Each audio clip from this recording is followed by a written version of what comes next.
Break एक बार फिर से आपका स्वागत करते हैं प्राइम डिबेट इंडिया। आप देख रहे हैं राजौरी में 1 जनवरी को हुए अटैक के बाद चारों तरफ से गम का माहौल बना रहा और साथ ही साथ गम का भी इजहार किया जाता रहा। नम आंखों से अंतिम विदाई दी गई, लेकिन उसके बाद सियासत शुरू हुई कि कौन गया और किसे जाने दिया गया और किसे नहीं जाने दिया गया। ये बात शुरू हुई वकार रसूल वानी की तरफ से, उन्होंने प्रेस कॉन्फ्रेंस किया। फिर उसके बाद सवाल ये खड़े हुए कि आखिर ऐसा रवैया इंतजामिया का दूसरे पार्टियों को लेकर, विपक्षी पार्टियों को लेकर क्यों है। रविंदर शर्मा जी, कविंदर गुप्ता साहब कुछ देर पहले कह रहे थे, ब्रेक पर जाने से पहले उन्होंने कहा कि अगर ऐसा हुआ होता, जिसको जाना था वो तो चला गया मिलने, अगर ऐसा हुआ होता तो कुछ ना कुछ तो क्लू होता, कुछ ना कुछ तो सबूत होता। तो बीजेपी सबूत मांग रही है, डीएपी कह रही है कि आखिर ऐसा इन्हीं के साथ क्यों होता है।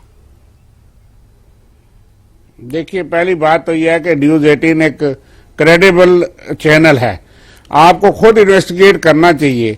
जब सारे वीडियो सामने हैं कि रमन भल्ला जी को राह से और जो 2 किलोमीटर है सुंदरबनी से पहले, उनकी गाड़ियां उनको रोक गया, वो उतर के पैदल चले, उनके वीडियो सामने हैं कि उन्होंने कहा कि मैं पैदल चलूंगा, उनके साथ 3 लोग और थे। फिर वो सुंदरबनी पहुंचे, सुंदरबनी मजिस्ट्रेट और वहां के डीएसपी और वहां के एसएचओ ने उनको रोका, सब लोगों के सामने है। वहां के यूथ कांग्रेस के लोगों ने प्रोटेस्ट किया और शाम को फिर वो वापस लौटे, उनको आगे नहीं जाने दिया। इसका सबूत अगर आपको चाहिए तो मैं भेज दूंगा। सारे वीडियो जो है वो सामने जब जगह आया, सब चैनल में आया। ये इसका जवाब मैं क्यों दूं। और मेरे साथ जो हुआ, मैंने एक साबका चेयरमैन रहे हैं, एमएलए रहे हैं पुंछ के, जहांगीर मीर साहब, पूछिए उनसे, वो मेरे पार्टी के साथी हैं, हम वहां थे, उनको मेरे साथ नहीं छोड़ा गया। मैं तो जबरदस्ती से वहां निकल गया केबल केट के साथ और मैं पहुंच गया, नहीं तो मैं भी नहीं पहुंच पाता। और अगर ये कहा गया, लेकिन हमारी पार्टी के वर्किंग प्रेसिडेंट रमन भल्ला, उनके साथ जनरल सेक्रेटरी थे मनमोहन सिंह, एक अमृत वाली हमारे रिफ्यूजी सेल के चेयरमैन थे, उन लोगों को सुंदरबनी से आगे नहीं जाने दिया गया। तो इसमें गलत बात कौन सी कही। और हमने कहा कि भाई हम लाशों पे सियासत नहीं, रविंद्र रैना जी जाए, बीजेपी के लीडर्स जाए, उनको पहुंचाएं, वो सियासत नहीं है। और अखबार में भी खबर आती है कि जनाब लेफ्टिनेंट गवर्नर के कंपनी थे कि बीजेपी के अध्यक्ष। तो हमें कोई इतराज नहीं, सबको जाना चाहिए, गम शेयर करना चाहिए। और उन्होंने सिर्फ ये बात कही कि भाई ये अच्छी बात नहीं थी, हम फिर भी जाएंगे। मैं गए, शबीर खान साहब हमारे मंत्री रहे, डीडीसी के वाइस चेयरमैन, जिला अध्यक्ष हैं, हमारी सारी टीम उनके साथ उसी दिन रात को पहुंच गई। ठीक है, वो तो हमदर्दाना इंसानियत मसला है। लेकिन बड़ी बात यह कि हुआ क्यों, ये हिंदूज और माइनॉरिटी को मारा क्यों गया, और ये वहां से माइग्रेट करवाना चाहते हैं कश्मीर से। तो कश्मीरी पंडित और हिंदू जम्मू में आके बैठ गए हैं 6 महीने से। आज जोरीपुर से भी जो माइनॉरिटी है उसको भागने पे मजबूर हो जाएंगे। बीडीसी इन्होंने तोड़ी, हथियार इन्होंने छीने, और जो इनको सुनना पड़ा लोगों से, वो लोगों ने देखा। मैं कहता हूं सेल्फ डिफेंस मैकेनिज्म को स्ट्रेंथन करें, वीडीसी को स्ट्रेंथन करें, वहां उन लोगों को हथियार दें जो लोग चाहते हैं, और वहां सिक्योरिटी पिकेट्स लगाएं। हमारी हम सरकार के साथ हैं, फोर्सेस के साथ हैं, आतंकवाद के खिलाफ एकजुट हैं। हमने पाकिस्तान आतंकवाद के खिलाफ नारे लगाए। तो बीजेपी को मौजूदा सिचुएशन पर ध्यान रखने की जरूरत है, ना कि ये कि कौन एक हाइप बनाने की जरूरत है। कविंदर गुप्ता साहब, कई सवालों के जवाब जानने हैं जो कि रविंदर शर्मा जी ने उठाए कि इस वक्त मौजूदा जो हालात है, बीडीसी को लेकर एक बार फिर से रिपोर्ट सामने आई है कि उनको स्ट्रेंथ किया जाए, फिर से उनकी तादाद बढ़ाई जाए। तो इसको लेकर आपकी सरकार, एलजी इंतजामिया क्या काम कर रही है, उस पर ध्यान देने की जरूरत है, कांग्रेस का ये कहना। और हमारा भी ये आपसे हम जानना चाहते हैं कि आखिर ये बताएं आप कि इस तरह की जो सिक्योरिटी लैब्स होती हैं उस पर सरकार कहां तक काम कर रही है, और आखिर कैसे ये मुमकिन हो पाता है कि पहले अंधाधुंध फायरिंग हो, फिर उसके बाद 13 और 14 घंटे के बाद आईईडी धमाका हो जाए। कविंदर गुप्ता जी, कविंदर गुप्ता जी, देखिए, जहां तक धमाके की बात है, बिल्कुल सही बात है। कहीं ना कहीं हम कहते हैं, कहीं ना कहीं सिक्योरिटी लैप्स हुआ है, इसमें कोई दो राय नहीं। जहां पर इस प्रकार की घटना हुई उसके आसपास सभी को जो अगर आईडी थी उसको डिफ्यूज करना चाहिए था। इसलिए वहां कोऑपरेट नहीं करते हैं, वो जाके किसी के साथ कांटेक्ट में नहीं है। एंड ऐसे नॉन लोकल्स को जिनको रास्ता नहीं पता है, जहां की जेकेपी अपनी जान दिल जान दे दी है, और कितने लोग हमारे शहीद हो गए हैं। बीजेपी फेल हो गई है। बीजेपी को पता ही नहीं है हमें क्या करना है। और उन्होंने नॉन लोकल्स को वहां रिक्रूट करके रखा है, जिनको ना रास्ता पता है, ना ही लोगों के साथ वो कांटेक्ट में है, ना ही वो बाहरी लोगों को रूम्स में बैठ के टाइम पास कर रहे। हाँ। टाइम कब खत्म हो जाए, हम निकल जाए यहाँ से। कविंदर गुप्ता साहब, इसका भी जवाब दीजिए। क्या बीजेपी वाकई में टाइम पास कर रही है बाहरी नेताओं को भेजकर? देखिए, या लोकल जो है वो भी बाहरी हैं जिन्हें आप ट्रेनिंग दे रहे हैं? देखिए, जमीनी सूरत-ए-हाल जो भी DAP बता कहें, रही है। इस हाँ। बात का कोई ना तो औचित्य है। पहले देखिए, डीएपी आज ये जो कांग्रेस से निकल करके लोग आए हैं जिनको कांग्रेस ने बर्दाश्त नहीं किया है, ये इस प्रकार की बातें करेंगे। कांग्रेस ने इस क्या जम्मू बात कश्मीर है, की आप तो बर्बादी कुछ की भी है। बोल सकते हैं। बर्बादी तब शुरू हुई आप थी तो कुछ- जब पंडित आप नेहरू लोगों ने ने शेख अब्दुल्ला के recruit साथ किया है ना, non-locals क्यों मिलकर जरूरत थी? यहाँ पर इसको धारा Non-locals को 370 क्या लगाई जरूरत थी। थी recruit आज करने की? धारा 370 क्या यहाँ टूटने के JKP बाद यहाँ पर काम अमन नहीं कर चैन रही आया है। पत्थरबाजों पर जो नकेल कसी गई है। कहाँ अमन है? आज यहाँ- लेकिन ये भी नहीं भूलना है कविंदर गुप्ता साहब की धारा 370 के खत्म होने के बाद ही ये वाकया हुआ है। हमेशा ये घटना धारा 370 खत्म होने के बाद की हुई है। हमेशा से हुर्रियत की सपोर्ट कविंदर करने गुप्ता वाले जी। लोग, इनको तकलीफ होना कविंदर गुप्ता जी, बात है। एक इनकी सेकेंड। दुकानें बंद हो गई हैं। जो सुजाता साहिबा, लाखों एक सेकेंड। राजनीति कविंदर गुप्ता करते जी। थे, इनकी दुकानें बंद हो गई हैं। तो ये भी याद रखिए ना कि धारा 370 के खात्मे के बाद ही ये घटना घटी है। ये तो बोल रहे थे नया कविंदर जी, कश्मीर ये है देखिए, कि लोग 1990 लोग में ये कांग्रेस का राज था। ये मेरी बात सुनिए पहले, या बोलने दीजिए या आप खुद बोल लीजिए। 1989 में 99 पे किन लोगों का राज था? यही लोग थे जिनके कारण से 7 लाख वहां पर कश्मीरी पंडितों का विस्थापन हुआ है।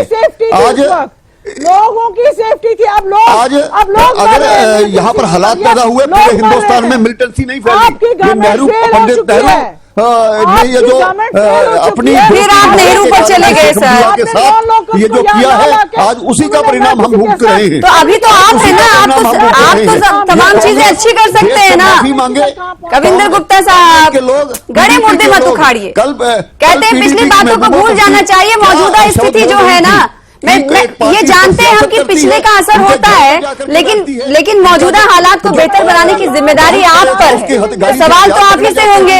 फिरदौस टाक साहब, लास्ट कमेंट आपका मैं चाहूंगी इस पर बहुत जल्दी। और रविंद्र साहब, आपसे भी छोटा सा कुछ उत्तर चाहूंगी मैं। ये उन सुरक्षा बलों की बात सना, ये आपस में ये तो ए बी आपस में लड़ते रहेंगे और अल्टीमेटली इसका सोल्यूशन कुछ नहीं निकलेगा। ये अंदर की एक ही बात है, इनको लड़ना नहीं चाहिए। बात ये है कि देखिए, हालात बहुत खराब है। हम पहले से कह रहे हैं कि 370 के बाद भी कुछ बदला नहीं है। लेकिन जम्मू कश्मीर, आप यकीन मानिए, ये किसी भी न्यूज चैनल के लिए ऐसे इंसिडेंट जो है एक अनदर असाइनमेंट हो सकते हैं, एक स्टोरी हो सकती है। लेकिन हम लोग जब शाम को घर आते हैं, ये सोचते हैं कि क्या ये आज रजौरी में हुआ है, कल मेरे साथ हो सकता है, कल मेरे घर के बाहर हो सकता है, कल मेरे भाई के साथ हो सकता है। जम्मू कश्मीर की सारी आवाम, और ये फॉर द फर्स्ट टाइम जल्दी से रविंद्र जी, आपके चैनल ने दिखाया है कि किस तरह पूरे अपना दर्द आपने बयान किया। एक सेकंड रविंद्र शर्मा, आप क्या कुछ कहना चाहते हैं रविंद्र जी? बहुत जल्दी। सभी लोग देखिए, हाँ, कहना मैं चाहता हूं कि ये तो कह रहे थे 31 दिसंबर को हाँ। कि जम्मू सूबा जो है वो इनका दावा सरकार का आया कि उससे मिलिटेंसी फ्री जोन हो गया है और कोई मिलिटेंट नहीं रहा। ये सरकार के दावे थे। और जहाँ छिदरा में 4 लोग मिलिटेंट्स जो है मारे गए, अभी ड्राइवर का पता नहीं लगा। बिल्कुल। तो कांग्रेस का ये कहना है रजौरी में कि 6 जो लोग स्थिति है बिल्कुल विपरीत है। बीजेपी के दावे अलग हैं, लेकिन जो लोग वहां रहते हैं, फिरदौस टाक ने कहा कि हमारा दर्द भी सबके सामने आना चाहिए, तो उन्होंने अपनी जबानी ये बात बताई। बहुत शुक्रिया आप चारों का करना चाहेंगे। फिरदौस टाक साहब, सुजाता बशीर साहब, साहिबा और कविंदर गुप्ता साहब, आपका शुक्रिया। रविंद्र शर्मा जी, आपका भी बहुत शुक्रिया इस डिबेट का हिस्सा बनने के लिए। फिलहाल इसी के साथ दीजिए इजाजत। देखते रहिए न्यूज 18 JKLH। नमस्कार।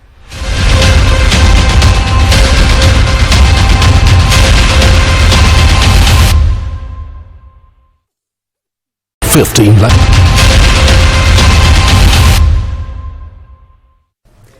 नमस्कार, स्वागत है आपका। आप देख रहे हैं प्राइम डिबेट इंडिया। मैं हूं आपके साथ सना वारिस। लाशों पर सियासत की कहावत तो आपने सुनी ही होगी, बल्कि राजनीति में देखी भी होगी।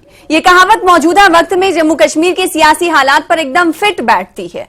दरअसल जम्मू कश्मीर कांग्रेस के अध्यक्ष वकार रसूल वानी ने कल एक प्रेस कॉन्फ्रेंस के दौरान आरोप लगाया था कि पार्टी के कुछ नेता राजौरी आतंकी हमले के पीड़ितों से मिलने के लिए राजौरी जाना चाहते थे, लेकिन प्रशासन ने उन्हें वहां जाने से रोक दिया। लेकिन हकीकत यह है कि जब एलजी मनोज सिन्हा राजौरी में थे तो उसी वक्त कांग्रेस के वरिष्ठ नेता रविंदर शर्मा एलजी के साथ खड़े थे और कांग्रेस नेता की यह तस्वीर कैमरे में कैद हो गई, जिसके बाद सियासत तेज है।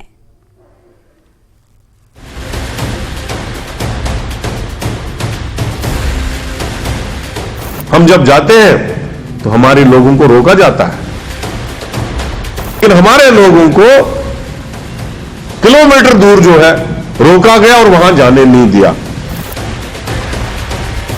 गवर्नर साहब के पीछे भी कांग्रेस के नेताओं की फोटो आ रही, वहां उपस्थित समूह में भी सभी पार्टियों के नेता खड़े हैं।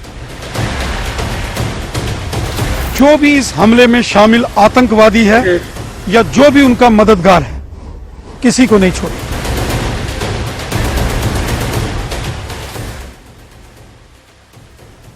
तो अब इस पर सियासत तेज है और आइए जिस बात को लेकर सियासत शुरू हुई उस बात को भी एक बार फिर से सुन लेते हैं। वकार रसूल वानी ने क्या कहा था, आइए आपको सुनाते हैं।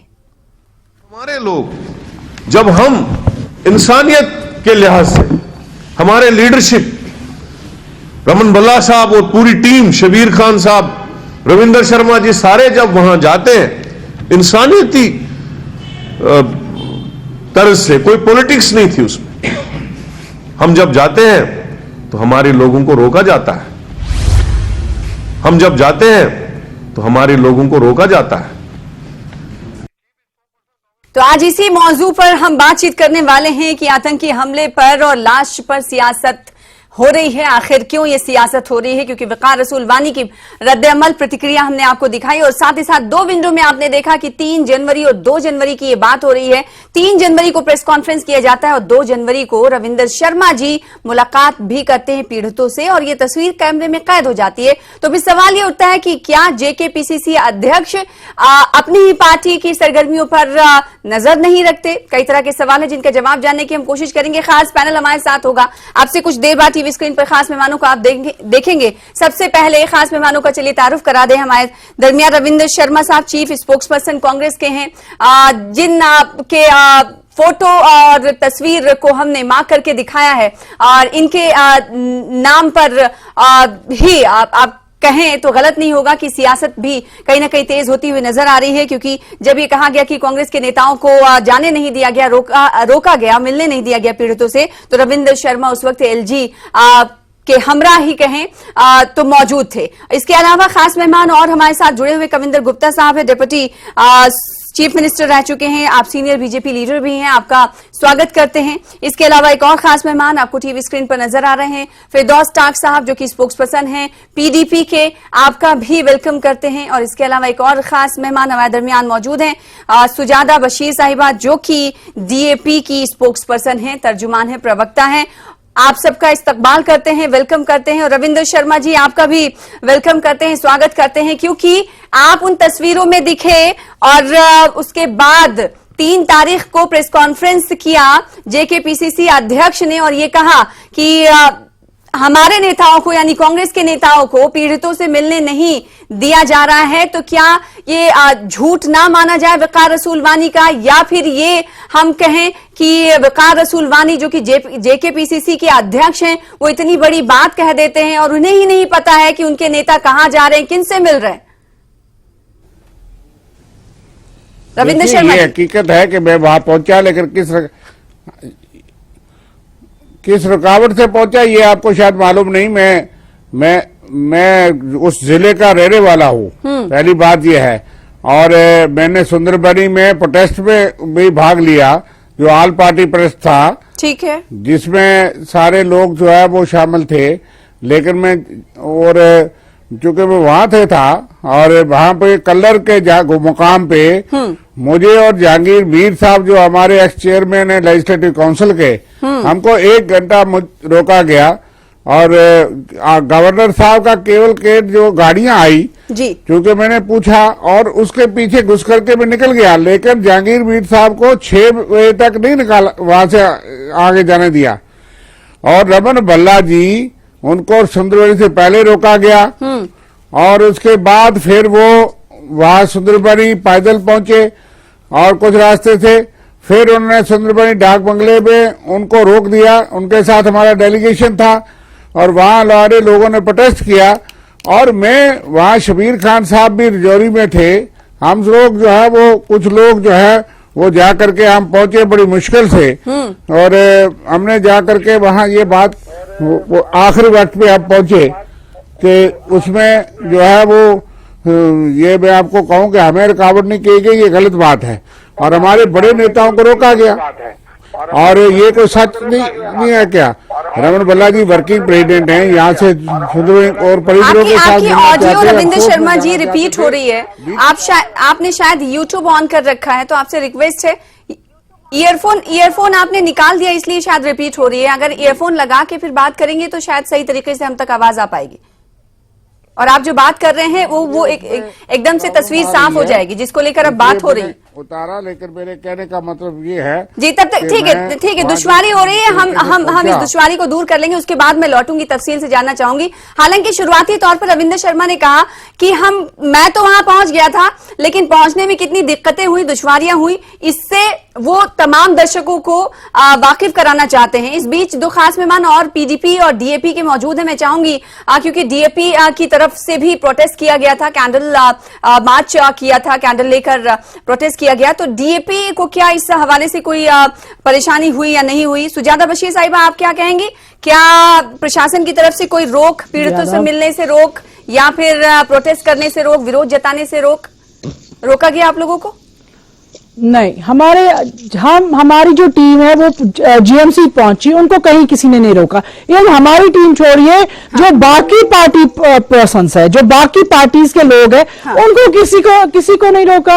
इनको ही क्यों हर एक जगह रोकते हैं? इनके लिए क्यों हर एक रास्ते में आड़े आ जाता है कोई ना कोई? या तो ये वहां पहुंचना नहीं चाहते हैं तो ये सब चीजें बोलते रहते हैं। हमारे को तो हमारी टीम जितने भी वहां गए वो बहुत अच्छी तरह से गए और सबसे मिले, जो जख्मी थे उनसे भी मिले और जो बेचारे वहां के विक्टिम्स है, जो मर गए हैं, उनके घर वालों से भी मरे, उनका वहां जनाजा पड़ा। और इनको ये मुझे समझ नहीं आ रहा, इनको क्यों हर वक्त रोका जाता है? हर एक जगह जब भी ये जाते तो इनको कुछ ना कुछ प्रॉब्लम होती है। ये शायद मुझे लगता है ये जाते ही नहीं है। हाँ, ठीक है, जाते नहीं है तो ये यही बोलते हैं कि हमें रोका गया, हमें पुलिस ने रोका, हमें इसने रोका, हो गई। ठीक है रविंद्र शर्मा साहब, ठीक। सुजाता बशीर साहिबा का ये कहना है डीएपी से ताल्लुक रखती हैं, उन्होंने सीधे तौर पर कहा कि इन्हें किसी की तरफ से रोका नहीं गया।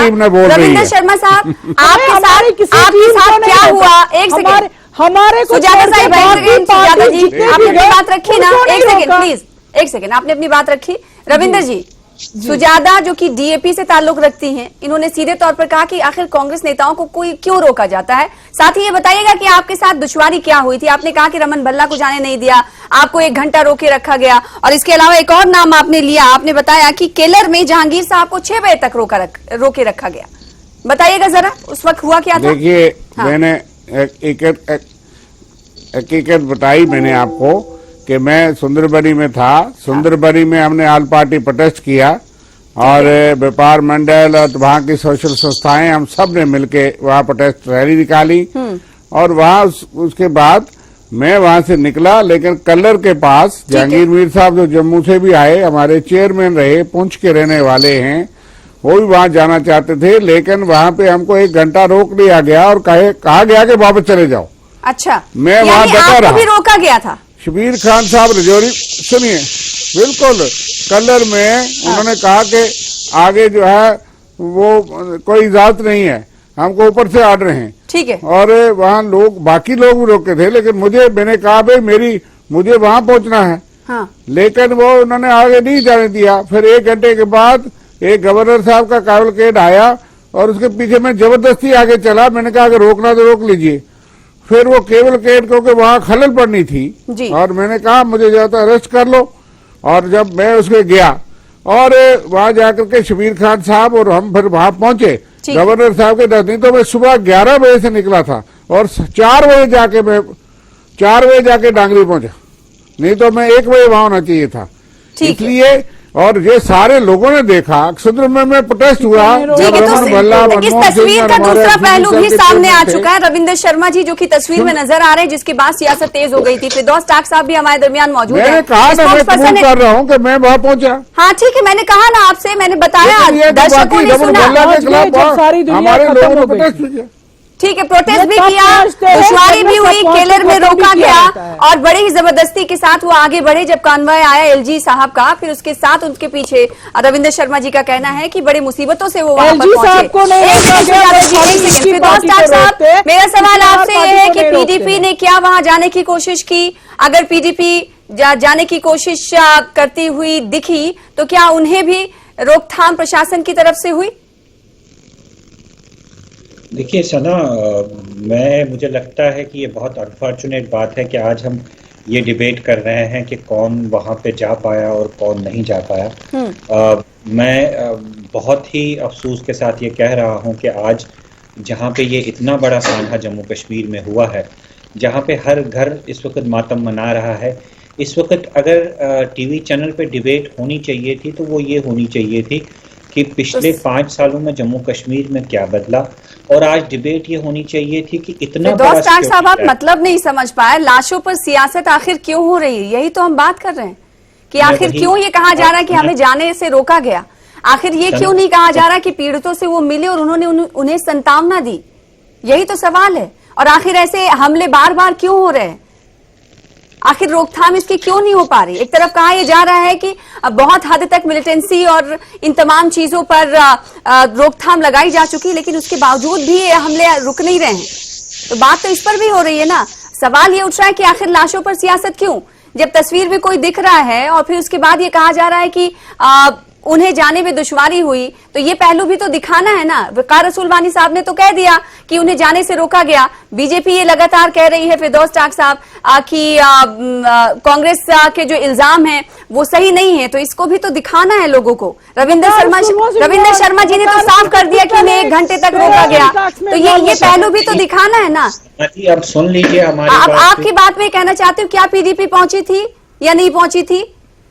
क्योंकि ऐसे दुख की घड़ी में अगर पीड़ितों से मिल लेते हैं सियासतदान तो उनके जख्म थोड़े भरते हैं, ये हम और सब समझते हैं।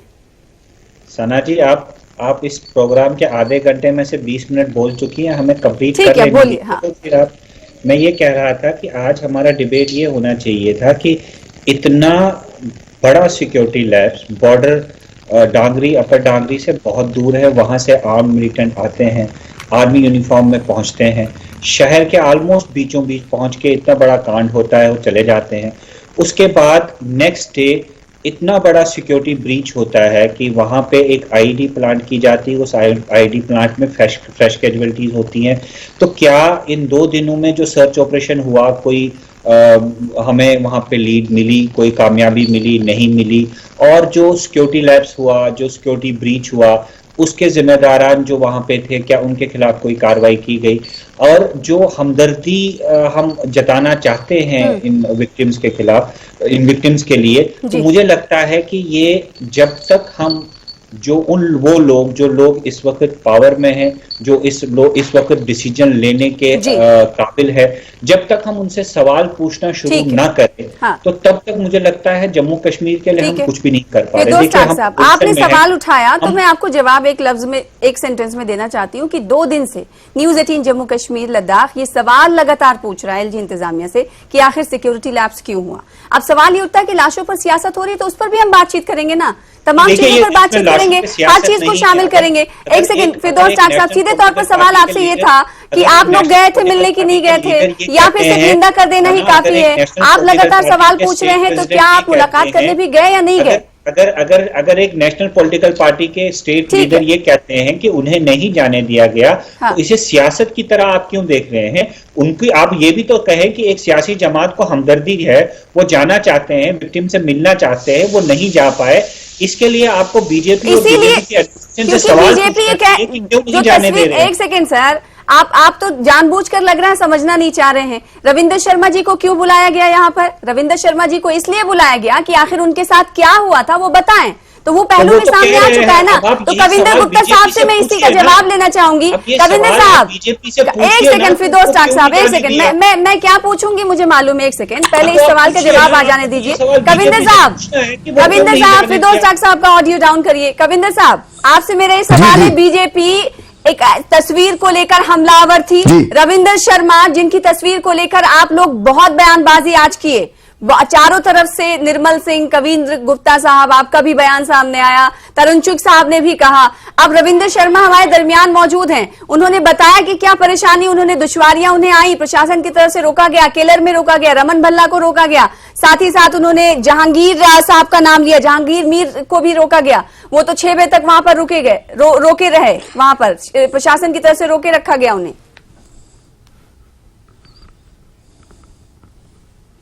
देखिए, ऐसी कोई बात होती हाँ, तो सामने कोई ना कोई उसी की ऑडियो वीडियो कुछ इस प्रकार की आती। रविंदर शर्मा साहब खुद ये मान रहे हैं कि मैं वहां पर पहुंचा। जब इस प्रकार की कोई घटना होती है तो स्वाभाविक बात है कि पुलिस के नाके भी लगते हैं, पुलिस जानकारी लेती है कौन व्यक्ति कहां से आ रहा है। तो ये लोग पहुंचना नहीं चाहते थे। जिन्होंने पहुंचना था वो रात को हॉस्पिटल में 2-2:30 बजे तक पहुंचे, और जिन्होंने पहुंचना था वो सुबह 5 बजे चल करके वहां पर 9 बजे पहुंचे। लेकिन इस प्रकार से बहाने लगाकर हमें जाने नहीं दिया गया। ये दिखाना चाहते थे कि हम जा रहे हैं। ये जिन्होंने जाना था वो चले गए, जिन्होंने पहुंचना था वो पहुंच गए। किसी ने किसी को नहीं रोका। रोका तो उस वक्त था डॉक्टर श्यामा प्रसाद मुखर्जी जब लखनपुर से पार आ रहे थे, तो इन्होंने उनको यहां से मार करके भेजा था। ये वो लोग हैं। तो आज ये इस प्रकार की सियासत कर रहे हैं। लेकिन कविंदर साहब, एक सवाल ये उठता है कि जिसके साथ जो हुआ वो तो बयान करेगा ना, जिसके साथ जो हुआ वो बयान करेगा। उन्हें रोका गया, वो झूठ नहीं बोलेंगे ना। के साथ क्यों होता है? टेलीविजन पर आकर वो बोल रहे हैं कि उन्हें रोका गया। ऐसा होता है? अच्छा ठीक है, उनके पास कुछ ऑडियो या कुछ सबूत है या नहीं है, क्योंकि बीजेपी ये चाह रही है कि वो सबूत भी बताएं। बीजेपी सबूत पर यकीन रखती है। हम रविंदर साहब से इस हवाले से सवाल करेंगे, छोटे से ब्रेक के लिए रुकेंगे, ब्रेक के बाद देखिए रविंदर शर्मा